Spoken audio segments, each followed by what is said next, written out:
ba Congolais bazali ebele batata ba mama bandeko ya bolingo ndenge bomoni simananga ba Congolais bazo souffrir na mboka mupaya soko za na passeport na mukanda te ça difficile. Bonjour mwana mboka. Mbote mingi. Tomoni yo awa na masolo ya passeport nini ezali impression na yo musala ezo sa malamu mabe. Te musala eza vraiment bien te comme on pays le rôle à Congo tozoya boye to nyoka mapona passeport. Les a vraiment qui t'ont vraiment minité. Comme on a Pichou, bon, on a Cape Town, ce qui est un peu déplorant que Toyaki a sous banda 4h du matin et tout ça a reçu donc ils ont un peu désordre. Comme population, on a identité na biso moko. Et en plus, on fait souffrir pour l'identité na biso make sense. Anderson Tchofu. Tomoni ba Congolais bazali a bazolela. Nini esali ke hôtel mawa na ba Congolais mususu. Ouais, ça passe. Et là, esali biso hôtel mawa, ça konyo kwama. Tous on a besoin de passeport comme on est au Loba, mais pendant toyaki awa, tous on est l'autre côté. On dit tous on a film on voit ba Tintin. Baza au tambola, mutumo à côté na quantité, organisation exacte, même si koyo to telemi a to éviter lobby et au Sougandeni. Parce que tous on a banda ko ba longoli ba on a place. Mais place la lobby fixe, place est banité. Bah c'est encore ville mounene lokola Cape Town. Ville mounene lokola Cape Town, ils ont presque 500 000 Congolais. Na ville autoza na consulat. Donc l'union se zappé manque à consulat. Surtout aux ala qui na consulat en Afrique du Sud, tu as que bazara na adresse tel, tu as que no mona bango n'importe quand. Ma yaka wana moni mama za kolemba. Bonjour maman. Bonjour papa. Kombo nani? Ngana za Hélène Zeba. On a Rodrigue Mosengo, tous a déjà na carte Cape Town City, na carte Cape Town Mada City. Tous les là les gamba passeport. Donc les gamba passeport on a Cape Town na papa, tu habites sur tout le bani. Par contre depuis lobby, depuis lundi balala ki ao. Batikalo sala bango capture te. Mardi le sous toyer le sous. Tous les sous capture te. Bazo déclaré pour na mbongo, de toyoka ki babek passeport ça 2500. Maintenant, on a commis à Cape Town avec passeport comme 2800. Et soit disant va mettre na bango soit que comme il faut payer ça bango 1000 rand, 1500, il y a corruption pour qu'on a kati pour passer la yo capture. Bato ba qui depuis lobby lundi, ba quotidie o ya le mardi so ka zumbo a pesier. Corruption. Na koki ko témoigner yango te na bakeze a solo bi ya lokuta parce que jusqu'à ngai naza parmi ya bato ba bengi mingi. On a koloba ke bato bazozo bato babengi mingi bali bazozo corruption na yaki lelo pona mimonela tango na yi na tuni moto oyo azana preuve ya corruption wana aya a témoigner yango parce que bato nyonso bazoloba c'est bien mais toza besoin na preuve. Juste capture pour un passeport. Capture pour un passeport. Est-ce que va servir yo? Non, nous coûtons des. Donc, il y a qui depuis 6 heures, dans la banne. Depuis 6 heures, il y a qui na banne. Tout le beaucoup. Il y a un autre caliboso, et que parce que tout un consulat permanent. Je m'excuse, on a eu le bata pour la Brazzaville, à Bamba, Congo, nous sur les côtés, dans un consulat permanent. Brazzaville a quitté Coco comme pour un passeport, on a biso, juste un passeport, c'est le comme des lix pour le peuple congolais. Donc, botel la biso, les cambo passeport, ça va nous permettre. Et ça juste l'identité, ça c'est que on n'a pas paya. Le peuple congolais a souffert du banda mingi. Tozui président oyo ayebi pasi ya diaspora. Président oyo avanda na libanda ya mboka. Son excellence Félix Antoine Tshisekedi Tshilombo oyo to soutenir pour incompétence ya représentant et président de la République, ambassadeur Fidel Moulaja. Et c'est regrettable, pays monnaie net République démocratique du Congo, où tu acceptes qui moi na mboka de père et de mère, où tu as soutenir si élection que vous allez péter en 2028. Bon, message na rôle pour la président c'est que avant de banda mboka, en plus ça congolais, tu as vu que ça système où ça mabé, système où Égypte temps est belé. Donc, tous on avancer, tous on toujours aussi. Bon. Les Congolais ont un passe. Et l'homme juste constater Dani. Bah manika 60 000 euros. Pas na bango, pas na bisoté. Et pas na bango.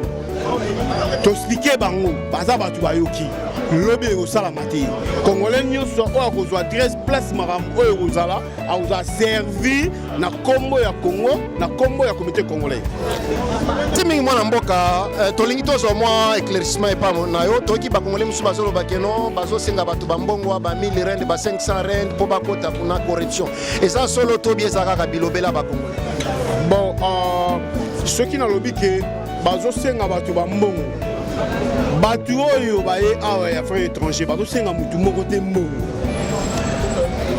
basécurité bazali awa basécurité bazali awa na bato mosusu mpe aye na osala passeport te aza congolais aza na escro na ndenge na ye aye azoyebi soki neni afo kota apesanga sare osoko point donc wanaka deal na yo na moto wana asengi yo mbongo libanda mais mpo na biso basécurité tozali awa tanke communauté en tout cas tozwi mbongo ya motu te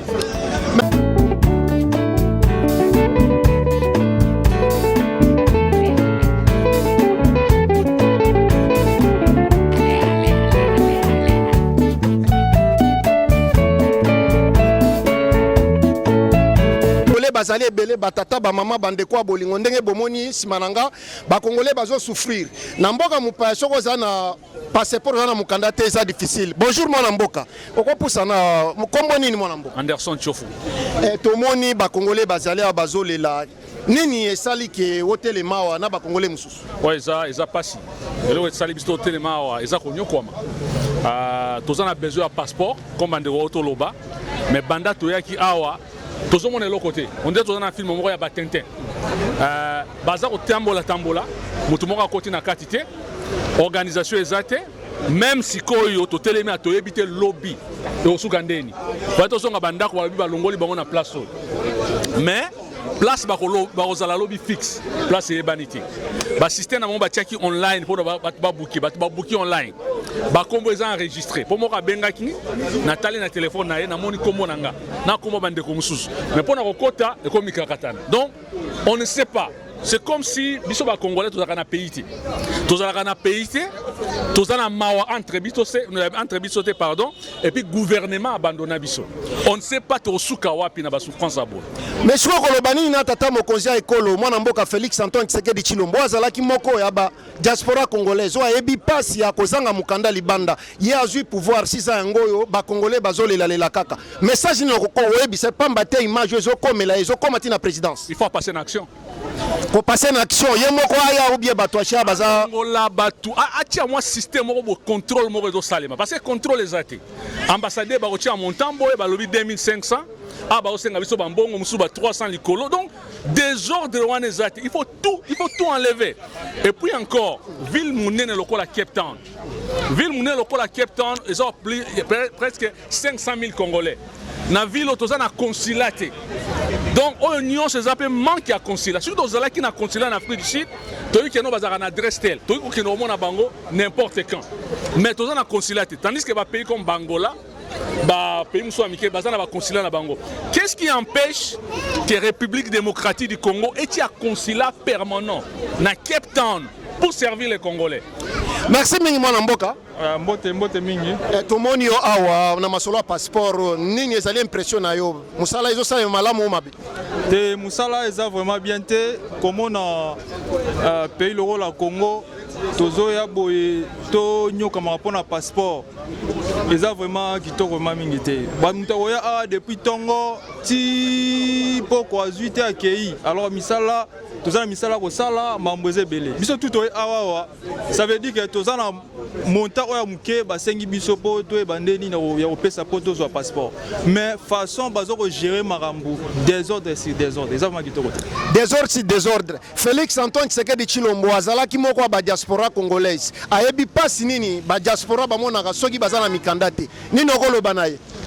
Bon, message na okoloba pour le président eza que afin de libanda moka en plus ça congolais tu as vu que ça système où ça mabe système où ils temps belé donc tout ça quoi avancer toujours sima bon azaye mongoti azana batu tant que tout ça ba congolais tu bandeni ya osala mamba bien poto avancer na par rapport au diriger ba mama mususu. Merci mingi mwana mboka. OK, merci. Mwana mboka. Ya mbote. Kombo nani okotala bango kuna bayokao? Il y a comme on a Pichou, bon, on a Cape Town, ce qui est un peu déplorant que Toyaki a sous banda 4h du matin et tout ça a reçu, donc il y a un peu désordre. Comment vous pouvez imaginer que Mboka Mune Logo la Congo va louer et Sika Oyo tout ça. Moi, Sika Mouki, est-ce que make sense? Combien de populations au Congo pour l'identité de Bisso Moko? Et en plus, on fait souffrir pour l'identité de Bisso make sense. Aux Alakia depuis 4 ans, aux Alakia pour Nanini. Bayoka, moi Mboka fiston loya, il y a pas goya to solanayo. Aux Alakia pour Nanini depuis 4 ans. Il y a un qui pour na ça il y a passeport nangai mais tisuko et le roman na zuite. Donc tout ça vraiment dessus na makambo. Ba kotisiote. Na kotité tisuko. Est-ce que au Bukaki? Pourquoi pas? Tisuko tout ça libanda. Ni ba maman na bana bazawa. Même si baki misate baki ba classe te bana ba maman bana bazawa la libanda mais tisuko y a pas rien. Et là on monte mon malonge zate. Ni no koloba na ba konzi à partir de Mboka ko bana na moko tata mo konzi ikolo Félix Antoine Tshisekedi Tshilombo wazala ki moko ba diaspora o ya yebi souffrance ba diaspora. Ni no koloba na ye na gouvernement na ye ya Tumina Suluka madame. Mais l'autre Lobanae Aza garant de la nation, il faut Ayebi passe la diaspora et alors que Samoukanda Namboka Liban est un peu passé. Donc par là on peut raisonner ceux qui considèrent qu'on va même installer à Ouaza très important. Donc Kosila Nakatia Pretor na Friti de servir bino malamte. Bon, pas tellement vraiment. Pas tellement de satisfaire na biso mais service malamte. Merci mon Namboka. Mwana Mboka, mbote mwana Mboka. Wa mbote. Mbote ala bango kuna bazolanda kombo nani? Wa kombo na Rodrigue Mosengo. Toza déjà na kata Cape Town City na kata Cape Town Mada City. Tomoni ba Congolais ba telemi ebele awa. Problème nini? Ah papa, tozo le la ligamba passeport. Donc ligamba passeport na mba wana Cape Town na papa, to ebite so to lobanini. Ba msusu bazala awa, to bakomaki depuis lobby, depuis lundi balala ki awa. Batikalo sala bango capture te. Mardi lisusu toye lisusu. Tozui lisusu capture te. Bazo déclarer pour na mbongo, de toyoka ki babeke passeport eza 2500. Maintenant ba komi awa na Cape Town avec passeport komi 2800. Et soit disant ba mettre na bango bazwa que comme il faut pesa bango 1000 rand to 1500 ya corruption pour kota na kati pour basala yo capture. Pour osa la capture. Pour osa la capture. Mais t'as besoin de tout avoir congolais. Na Afrique na banga mututé. C'est ça na laisse. Zala na laisse. Mais t'es tika na loba.